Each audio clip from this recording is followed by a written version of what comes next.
Salut à tous, bienvenue dans cette nouvelle vidéo, j'espère que vous allez bien. Aujourd'hui on se retrouve pour parler du Oppo RX17 en version Neo. Je vous ai présenté tout récemment la version Pro, un petit peu plus haut de gamme qui se place vraiment en concurrence face au OnePlus 6T. La version Neo est pour moi le smartphone le plus abouti en milieu de gamme pour cette fin d'année. Pourquoi? Parce qu'il reprend notamment un superbe écran AMOLED, celui du OnePlus 6T. Le même design parce que c'est le même écran, du coup il y a la même encoche en forme de goutte. Des composants relativement performants et il a un placement tarifaire très intéressant car il est vendu 349 €, ça fait vraiment pour moi, l'un des smartphones milieu de gamme les plus intéressants de cette fin d'année. Je vais comme d'habitude vous présenter un petit peu le produit en termes de design, on verra ensuite ses caractéristiques et également les composants qui sont fournis dans la boîte. Et à la fin de la vidéo, je vous retrouverai pour vous parler un petit peu de ce placement de produit.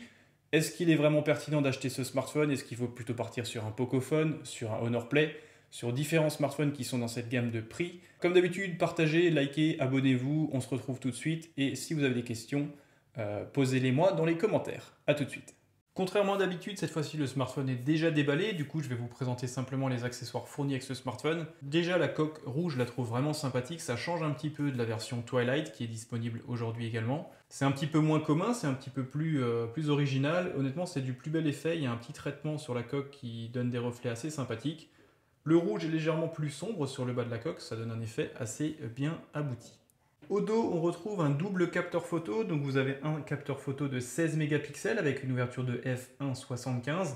On va dire que c'est une ouverture à f1.7, pas de stabilisation optique ni numérique, c'est un petit peu dommage. Le second capteur de 2 mégapixels, lui a une ouverture de f2.4, mais il n'interviendra uniquement en utilisation du mode portrait. C'est vraiment un capteur qui va calculer la distance entre le sujet et l'appareil photo pour essayer de faire un bokeh le plus réaliste possible, le moins artificiel.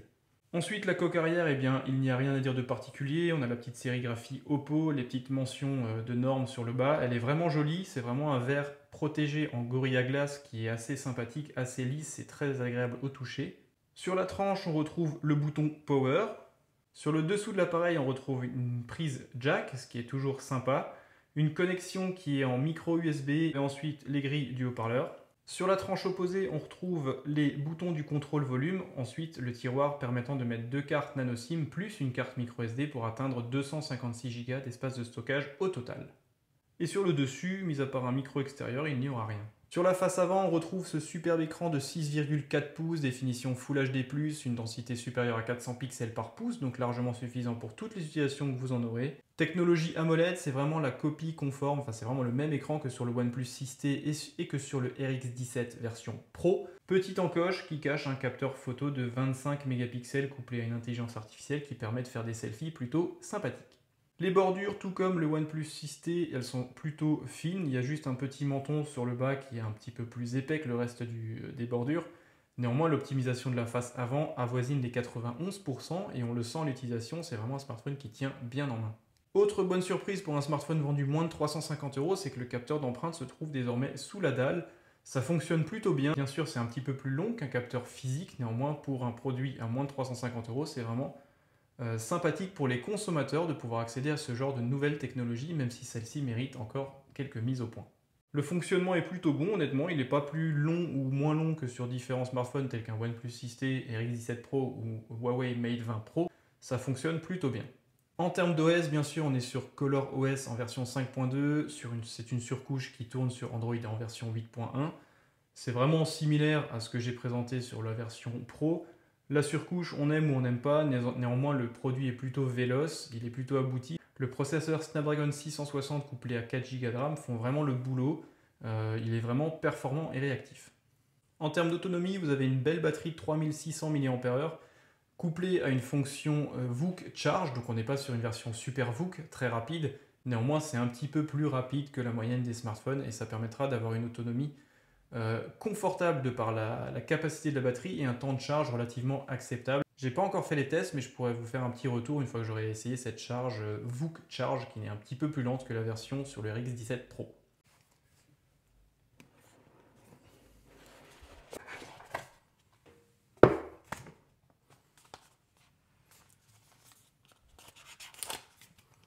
À l'intérieur du coffret, on retrouve un extracteur du tiroir SIM qui permettra de mettre 2 nano SIM plus une carte micro SD. On tombe ensuite sur un guide de démarrage rapide et des informations liées à la garantie de l'appareil. Autre point fort, vous avez droit pour ce prix, moins de 350 €, je le rappelle, à une coque de protection fournie d'origine dans la boîte. Enfin, pour ce qui est de la recharge, on tombe sur un bloc chargeur à 2 ampères, donc c'est pas une version Super VOOC, mais c'est simplement une version VOOC Charge. Ce sera pas aussi rapide et aussi véloce que sur le RX17 Pro, néanmoins c'est un peu plus rapide que chez les concurrents. Vous aurez également droit à un câble USB en micro USB. Et enfin, pour finir, des écouteurs classiques, un peu dans le design des écouteurs Apple. Connexion en mini jack, le smartphone a bien sûr conservé sa prise mini jack. Voilà pour la présentation du coffret. On se retrouve tout de suite pour parler un petit peu des performances et du placement tarifaire de ce smartphone. Savoir si fin 2018 c'est un smartphone milieu de gamme intéressant ou non. A tout de suite. Vous avez pu le voir dans cette vidéo de déballage, le smartphone est vraiment bien fini. Alors ok, la couleur rouge on aime ou on n'aime pas, c'est une couleur qu'on appelle Mocha Red. Il y a une autre version qui s'appelle, je ne sais plus, bleu, enfin c'est un blue spécifique, c'est un dégradé finalement qui s'apparente énormément à du Twilight. C'est pourquoi j'ai choisi de vous présenter cette version-là, parce que du Twilight, il y en a un petit peu partout, chez Wiko, chez Huawei, chez Honor, chez tous les constructeurs. Néanmoins, ce rouge Mocha est assez sympathique et il change un petit peu des présentations classiques des smartphones, surtout en milieu de gamme. Donc pourquoi ce smartphone pour moi est tellement intéressant? Déjà, son écran, c'est un écran AMOLED en définition Full HD+, c'est exactement la même dalle qu'il y a sur le OnePlus 6T et sur le RX17 en version Pro. Donc dans cette gamme de prix, à mon sens, on ne trouvera pas meilleur écran. Ensuite, le gros point fort également, c'est qu'il embarque un capteur d'empreinte sous l'écran, donc en plus d'avoir un superbe écran AMOLED, le capteur d'empreinte est en dessous. Et c'est à mon sens un des premiers smartphones à moins de 350 € à proposer ce genre de service. Je trouve que c'est plutôt un point fort et c'est même plutôt flatteur pour le consommateur qui n'a pas forcément 5, 6, 7 ou 800 € à mettre dans un smartphone et qui veut découvrir cette nouvelle technologie. Mais finalement, c'est une mise à jour un petit peu du design et c'est un petit peu une mise à jour par rapport aux technologies embarquées aujourd'hui sur les smartphones haut de gamme. Alors certes, ça n'est pas une évolution en termes de fonctionnement, de rapidité. L'autre point fort, bien, c'est son design, je le trouve vraiment sympathique. Alors bien sûr, la face avant, elle est très similaire au OnePlus 6T ou au RX17 Pro, parce que c'est la même dalle, je l'ai déjà dit.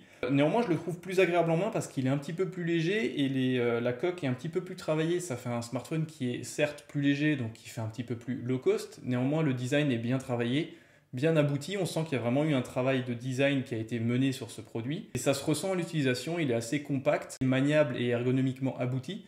Ce qui est pour moi un point fort, et son design est assez flatteur pour un smartphone vendu moins de 350 €. Encore un point fort, la capacité de stockage. Donc comme vous le savez, c'est un processeur 660 Snapdragon. On est un petit peu moins performant que sur son grand frère, le RX17 Pro. Néanmoins, le processeur Snapdragon 660 est encore à l'ordre du jour et fonctionne très bien. Il n'y a pas de problème pour faire tourner Fortnite ou PUBG ou ce genre de grosses applications et de gros jeux.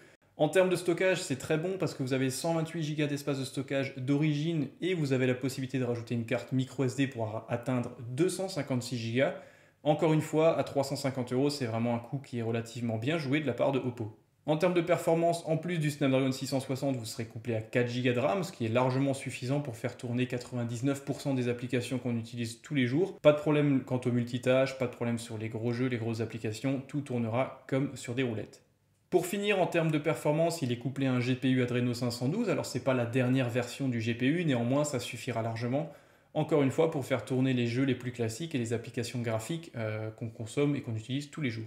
En termes de photos, comme je l'ai expliqué, à l'arrière, vous avez deux capteurs photo. Un capteur photo de 16 mégapixels avec une ouverture de f1.75 et un second capteur de 2 mégapixels avec une ouverture à f2.4. Mais lui, il va simplement entrer en ligne de compte quand il faudra calculer la profondeur de champ entre l'objectif et le sujet. Il sera utilisé notamment en mode portrait pour créer le bokeh, le flou artificiel généré par l'algorithme, qui permettra de détourer le sujet du fond de la scène. Les photos que j'ai faites en première utilisation sont plutôt flatteuses en pleine journée.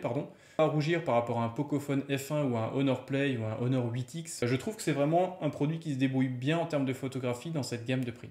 Le capteur frontal, 25 mégapixels avec une ouverture à f2 constante. Il est couplé à un système d'intelligence artificielle. Il y en a partout sur tous les smartphones depuis quasiment un an aujourd'hui. Les photos sont bonnes, elles sont exactement similaires à celles du RX17 en version Pro et elles sont très proches de par leur traitement du OnePlus 6T. Donc ça fait vraiment des photos plutôt sympas, flatteuses. Il y a certes un petit traitement sur la peau artificielle qui lisse un petit peu tout ça, c'est un peu dommage. Néanmoins, le rendu global est plutôt appréciable. En termes d'autonomie cette fois-ci, je sais que vous êtes déçus, il n'y a pas de connexion en USB type C, ils ont conservé le micro USB. C'est là vraiment pour moi la seule contrainte et le seul point noir de ce smartphone. Comme je le dis toujours, je préfère largement avoir un smartphone qui présente un excellent écran AMOLED, des performances correctes, un bon appareil photo et qui fait l'impasse sur l'USB type C. Il n'y a pas la fonctionnalité Super VOOC, il y a simplement la charge, le VOOC Charge en fait, le chargement rapide mais plus ou moins classique. La batterie est plutôt bonne, 3600 mAh, l'autonomie est plutôt bonne de par la technologie AMOLED de l'écran. Comme je l'explique à chaque fois, l'AMOLED permet non seulement d'avoir des couleurs très punchy, des contrastes infinis et en plus économise de l'énergie, étant donné que l'écran AMOLED génère du noir par absence d'alimentation électrique, ce qui permet d'avoir, en plus d'un bel affichage, une bonne autonomie sur le smartphone. La surcouche, les gens n'aiment pas forcément ColorOS en version 5.2, moi je trouve que ça tourne plutôt bien. Alors certes, c'est des icônes qui sont un petit peu colorées, ça fait un peu édulcoré. Moi j'aime bien parce que ça va vachement bien avec la philosophie de Oppo et des smartphones asiatiques en général. C'est couplé à une surcouche mais qui tourne sur Android 8.1, donc on s'y retrouve, ça marche vraiment bien, c'est fluide. C'est assez sympa, certes c'est coloré, ça fait pas forcément adulte ou professionnel, néanmoins je trouve que c'est bien abouti et c'est joli. Sinon, comme je l'ai expliqué, le dernier point fort c'est qu'il est dual SIM en plus de pouvoir rajouter une micro SD, donc vous pouvez avoir votre ligne pro, votre ligne perso et rajouter 128 Go d'espace de stockage, ce qui pour moi mérite d'être souligné, ça n'était pas le cas sur la version pro de ce RX17. Il est disponible à 349 €, vous avez deux versions disponibles, une version rouge, donc le Mocha Red, que je viens de vous présenter, et vous avez une autre version bleue qui, attention, est un dégradé de Twilight, mais c'est pas un dégradé de Twilight qui est vraiment doux, c'est vraiment un violet assez punchy sur le bas de la coque et ça fait un effet assez coloré. Honnêtement, moi j'ai pas été convaincu par cette version, c'est pour ça que je vous ai présenté la version rouge.